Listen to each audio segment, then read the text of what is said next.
Hey, we're here today with Yossie Hollander, who is the driving force behind the new movie Pump, or Pump the Movie. And Yossi is also the guy behind Fuel Freedom. So we're going to ask a bunch of questions about fuel freedom, about the choice of fuel here in America, and then roll into Pump. So tell me a little bit about Fuel Freedom and give me a little bit of an overview of your organization. So we're a non-profit organization with simple goal: make low gas prices permanent for the American consumer, so people could enjoy under $2 a gallon forever. And the only way to do that is to have competition at the pump.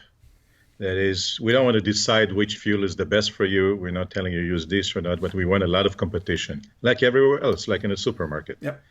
And what we found out is that probably most cars on the road could be converted for under $300 to run on various liquid fuels that can be made from various sources. I mean, we know about corn ethanol, but there is also a natural gas ethanol, there's natural gas methanol, there is a garbage to methanol, there's all kinds of other fuels out there. They're just not allowed in our supermarket, that is in our gas station. And our goal is to open the market so everybody can have the fuel they want. Great. Yeah, great stuff. I think America's real happy right now. All of a sudden this $2, a little bit over $2 a gallon gas just made people think, hey, it's the good old days are back, and the refineries are working faster now than they've ever worked before. They're pumping out more gasoline, trying to work through this huge glut, this backlog of crude that's sitting in storage. So who knows where gas prices traditionally go up in the summertime, but who knows where they're going to go with that much gas out there. So how did Pump happen? I've got a couple of other movies that Josh Tickle has done before, Freedom, Right. And Fuel. He's done a lot of other stuff. That's his topic for documentaries, and it seemed like Pump was maybe iterative of Fuel. So the reason we chose Josh Tickell, very simple. He knows the subject. Okay, he's run around, he's got contacts, etc. Other directors would take long time to learn this thing. It's and of course we could do that, but that's also was one of the reasons. But I think it's very different. If you look at his previous movies, they were more environmentally inclined and more sort of a problem less as a solution. And we said, look, we don't have preferences. We have an American problem here. And the way to run an American problem here is to present all the problems and all the good and the bad. And there's nothing perfect here. And also present it from an economic point of view and present a lot of solution and competition, which are more, you can say, Republican ideas or middle-of-the-road ideas. And I think it was an interesting process to make that movie. It was like a struggle, okay? It's like I can tell you, I went over the script 10 times. We've reviewed every frame. We argued. We had other people arguing. So we probably have 10 different opinions on every frame. But that's why I think it came out as a real American movie. When you have lots of cooks in the kitchen, it's difficult to make dinner. It takes longer. When the chef rules, then it gets done. But when you have one taste only. Yeah, exactly. So the idea of flex fuel it's I think alien to most Americans. There was a long time there where you'd see flex fuel on the back of an SUV or back of a car, and specifically with the American auto manufacturers. I don't know whether anyone else did that, but now the badges have pretty much gone away, and there are millions of flex fuel vehicles on the road. How can consumers be influenced to choose a flex fuel vehicle as their next vehicle?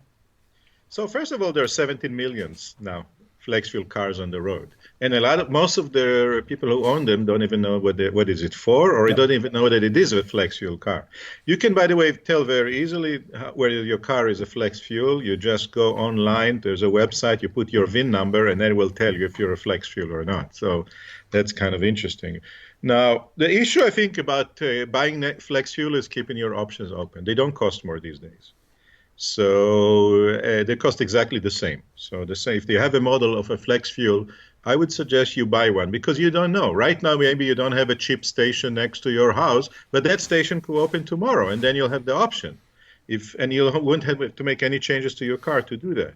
So just to give you an idea, there's now quite a few companies there's a company in Illinois that guarantees 70 cents lower than gasoline, an ethanol supplier. That's pretty significant amount if you're talking 70 cent lower. There are companies that have been doing it for a while. They're selling up to $1 lower. There are places it's the same price. So you don't know. This is a market. Yep. Okay. But eventually, if you open the market and there'll be more stations, it will get cheaper and cheaper. So why don't keep for you, the consumer, have the option? You're going to have that car, maybe 3, maybe 5, maybe 7 years. Hey, keep your options open.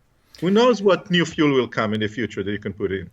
So the beginning of flex fuel, it was an fairly easy conversion for the manufacturers to do, for American manufacturers. Our V8 is now flex fuel. They make a couple of changes in the fuel pump and the lines and some simple stuff. And those first flex fuel engines were they were not advanced. They were very basic. But these days we're seeing more choices where the flex fuel engines have forced induction, where they're supercharged, where they're turbocharged, and it's not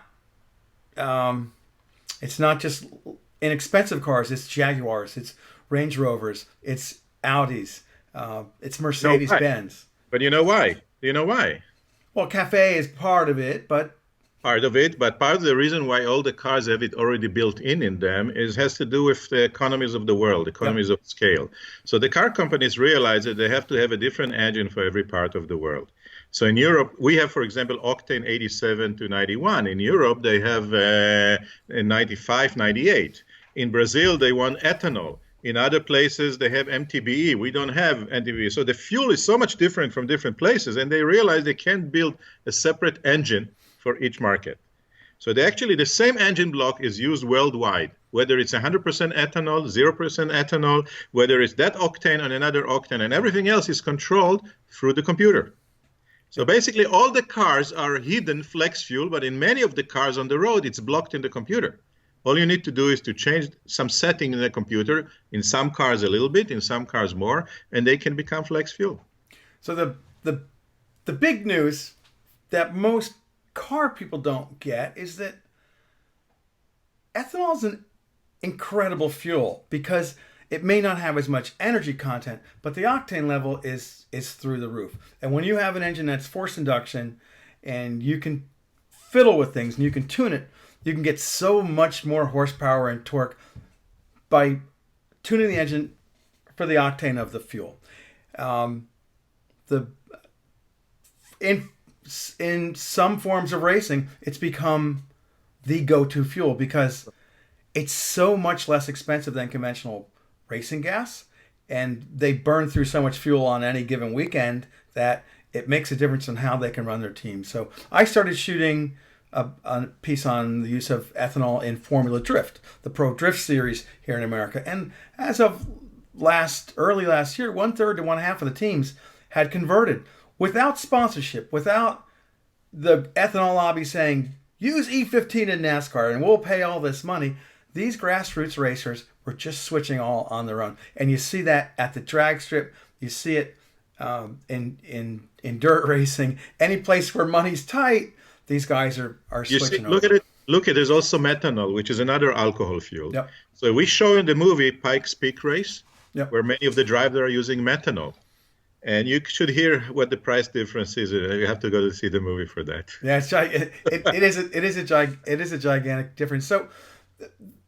So a flex fuel car can run any blend from E10 up to E85 in America. That's the way it's spec'd. And there's been some suggestion that the mid-level ethanol blends like E30 may deliver an optimal level of price and performance with advanced engines in that they have more octane, so the engineers can fit a little bit more with it, and maybe there's not as much of a mileage drop when you go from E10 to E30, where the price can come down. Maybe that's the sweet spot, but there have been no published studies on this. No one has gone out to test for fuel economy or for horsepower. These cars need to be run around in circles to test for MPGs, and they need to be put on a dyno to test for horsepower because numbers don't lie.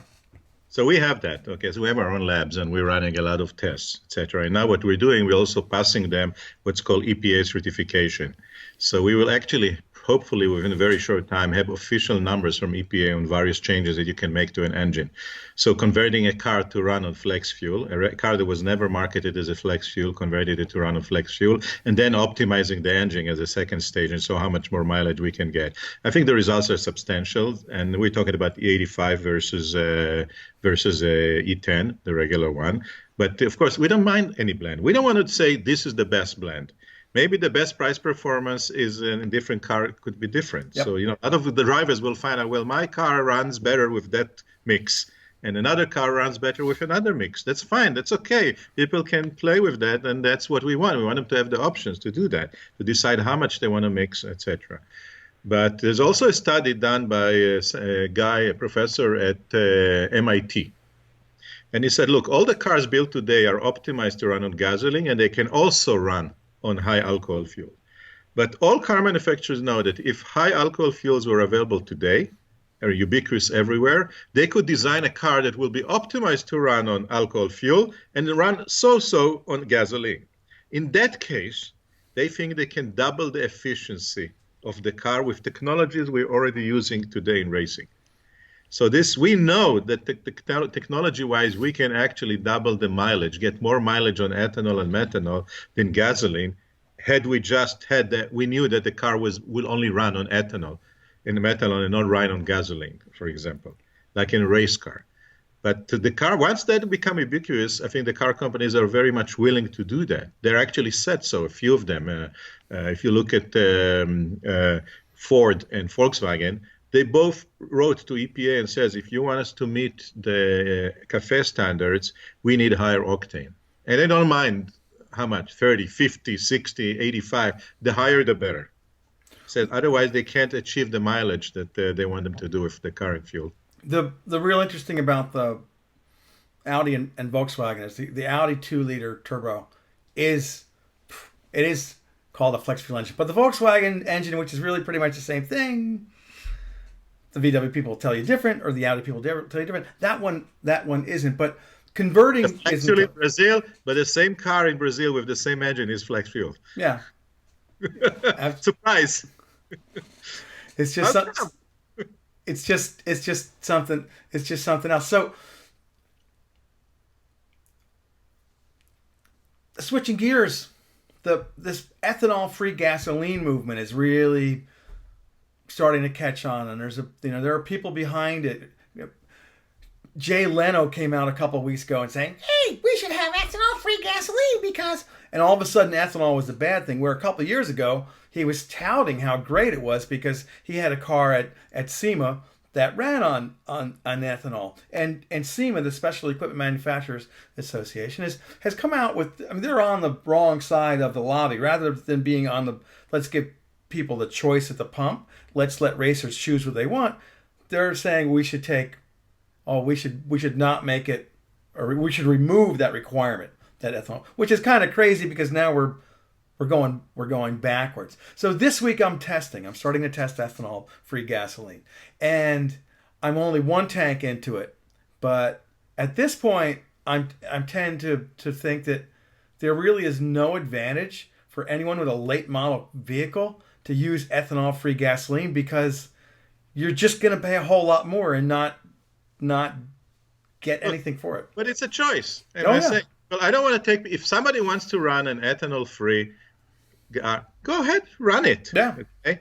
The point is that we need to have a higher octane, and the fuel we're producing in U.S. refineries is really bad stuff. Oh, it's terrible. It's terrible, Yeah. and we need much higher octane. The refineries are not built into it, so everybody tells you the way to get octane is to put the ethanol or the methanol inside. Currently, it's ethanol and it's E10. But it says anyway, whatever else you put in, we already put 30% aromatics, okay, with 10% ethanol. So 30% aromatics in the fuel. That's the smell that you smell when the sweet smell of the gasoline. We already know they cause cancer. Okay, we know they cause respiratory diseases. We have all kinds of data that show they're horrible. Okay, so if we wanted to replace ethanol with something else and get the same octane, we're just putting our life more at risk. So if you want, go ahead, do it. Again, I can't tell you not. I don't think it's going to be legal today. The only cars that get hurt from it are lawnmowers, boats, Yep. very old cars. Yep. Okay, come on. Most of us drive newer cars, 10-year-old car. Hey, they can all run on in any combination inside. Let's get the best we can. I think there's definitely there's a place for ethanol free, and it is for those. It's for those lawn tools. It's for that old classic car. It's for that boat with a fiberglass tank or whatever it is. But for the new stuff, it really doesn't. It really We're doesn't talking about 0.1% or whatever of the fuel consumption. What about the rest of Americans? So the big question is, how do you migrate this stuff off the West Coast? Where in California and Oregon, they're all about low carbon fuels, and you have a company by the name of Propel Fuels that sells E85, and they sell renewable diesel. I forget what their initials they use, but it's Neste's renewable diesel. It makes a huge amount of sense. How do you move them from just being West Coast to East Coast as well? So surprisingly, there's more and more change that they're getting on it. So, for example, there's a Texas chain called HEB. They have plenty. They've been selling more than 10 years, okay, cheaper ethanol. And they say they get 2.5 times more gallons, okay, on the ethanol pump than they get on the gasoline pump. They say they even have people who don't have flex fuel and they just put it in because they figure out the price difference and the difference in the way the car travels doesn't matter that much. So they still save a lot of money. Even with cars that are not tuned to run on the 85, they put it in, they figure out nothing really happens. So they just found out by themselves and they needed the money. And so they get really, say, 2 to 2.5 times more than they sell on a gasoline pump, wherever they have and they're expanding it already. There are many places in Illinois, in other places of the country, in the Midwest. Usually it's independence. Now, what's changed is in the last 10 years, the big independents are now large chains: Costco, Walmart, Kroger, Wawa. So those are the people I think that will make the change, because they're interested in selling not just fuel, they're interested in selling all the food and their groceries and everything like that. So I think the change will come from them, and we're working with some of them to run some pilot projects in some states. And I think the interesting part about it is we also have a petition for people if they want to go into our website and they fill it out. I think if 100,000, 200,000 people say, you know something, we want cheaper alcohol fuels in your stations, I think those people will listen. There are businesses, and we're not talking about any government mandate or anything like that. Just people, hey, give us the option. You know, if it's cheaper, we'll buy it. If it's not, we're not. But that's okay. It's like anything else, like cereal. Okay, you buy a cheaper TV. Why? Because it's cheaper. It's need to have an open market. The interesting thing with the way our political process works here is that the first primary is Iowa, and any candidate that says no to the renewable fuel standard is pretty much tanked in Iowa. It was amazing to see Chris Christie, our governor here in New Jersey, go out to Iowa and all of a sudden decide that, hey, this is great. Meanwhile, here in Jersey, there's like 2 places that you can buy E85, maybe 3. Biodiesel, same thing.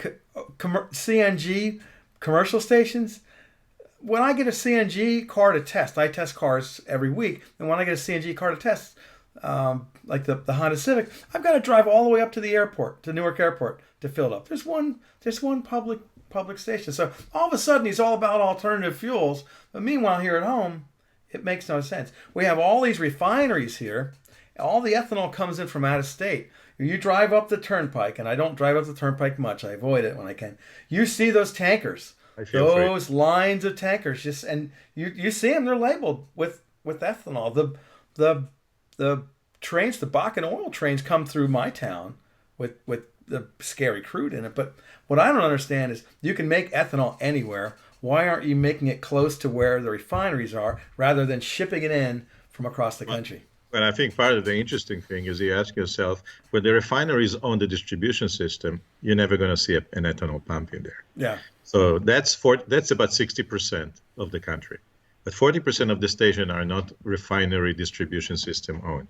So that's really the key. And we think about it. You have Pennsylvania with tons of natural gas in the Marcellus Shale. Yep. If we could just converted that natural gas, not just from corn, okay, converted that natural gas to ethanol or methanol. Now you're talking about, very cheap. We can do ethanol from natural gas at $1 a gallon. Yeah, real cheaply. Close by to New Jersey, if I recall. Last time, New Jersey was right next to it. Yeah, we have there's a company real close to my home by the name of Primus Green Energy, and they started out as it was going to go biomass into drop-in gasoline. Then they figured, boy, it's a whole lot faster if we just start with natural gas. And then they proceeded further and they realized, wow, flare gas is a problem because all these wells flare. The sky burns orange at night in the Marcellus.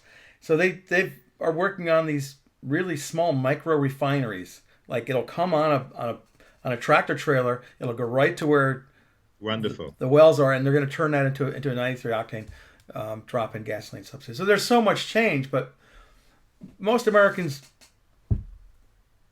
clueless isn't the right word, but they're not informed. And when they turn on the evening news, they're bombarded by the petroleum lobby's commercials. You hear enough of those, you start to believe that they're true. So that's why we have Pump.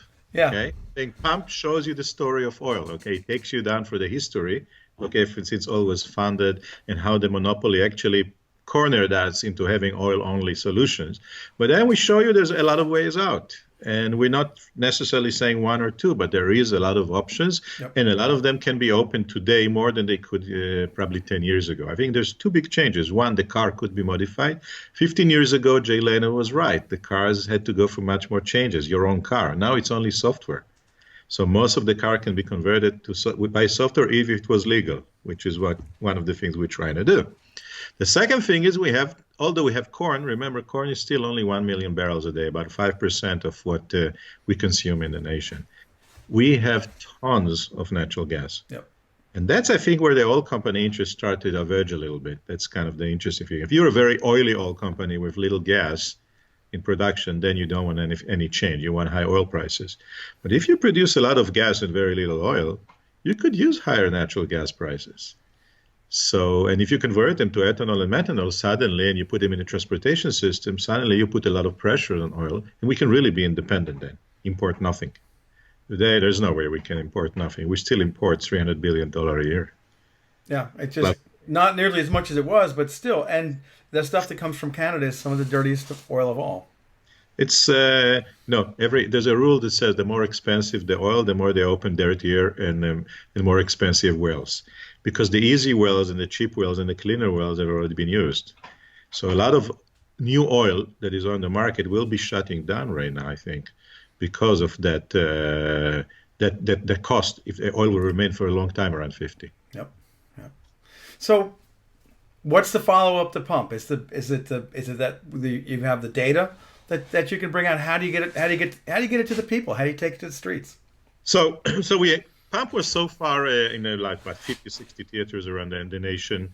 It's been shown in universities and all kinds of town hall areas, etc. Organizations are showing it. Let's say in Omaha, the ethanol fuel guys showed it, and then methanol guys also like it. Everybody likes the movie because everybody likes their own solution that is there. So Tesla likes it because of the electric car.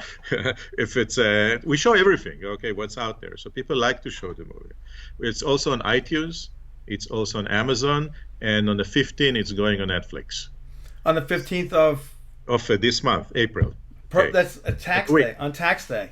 On tax day, yeah. Exactly. But it will remain on Netflix, I think, a bit longer.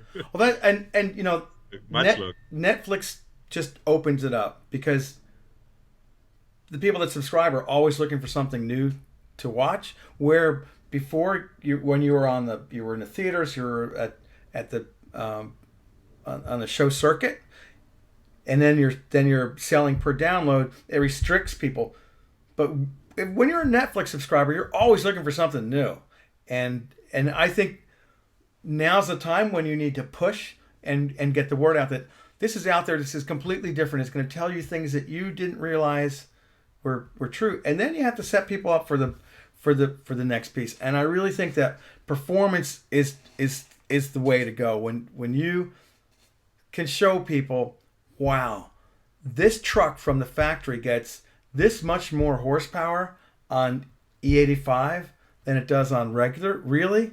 Yeah, it does. How do you do that? You go to the dyno.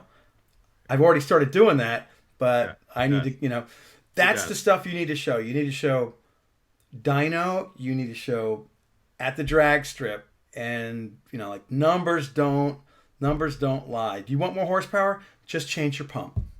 Just decide which one you're going to use. And if you adjust the ignition parameters and others, computer, you can get much closer mileage to gasoline. Okay, and you get more horsepower. You will feel the drive if you adjust the computer. In many cars, old flex fuel cars specifically, you don't feel it. You actually feel that ethanol is a bad fuel. It doesn't run very well. I can take your old flex fuel, if it were legal, and change the ignition table, and in a second you'll feel like you have a race car in your hand. There's a lot of tuners out there that all of a sudden these cars get a huge jump just by changing the software, and it's a great little industry. No need to bolt anything on or spend thousands of dollars. It's just change the software. Your car is a computer on wheels today. Absolutely. Well, I'm gonna let you roll, Yossie. This has been great, and I look forward to seeing how the public picks up on Pump on Netflix. And go to Pump, and then after that, go to the movie and join our movement and put it on our email list. Do something that you can do yourself, like fill a petition, get other friends to see it. If millions of people will see this movie, we can start pressing the real business owners like Wawa, Kroger, Walmart, Costco. Those are the ones that will drive the change. Great stuff. Well, good luck with it. Keep on rolling. Thank you. Thank you, Yossie. Thank you. Take care.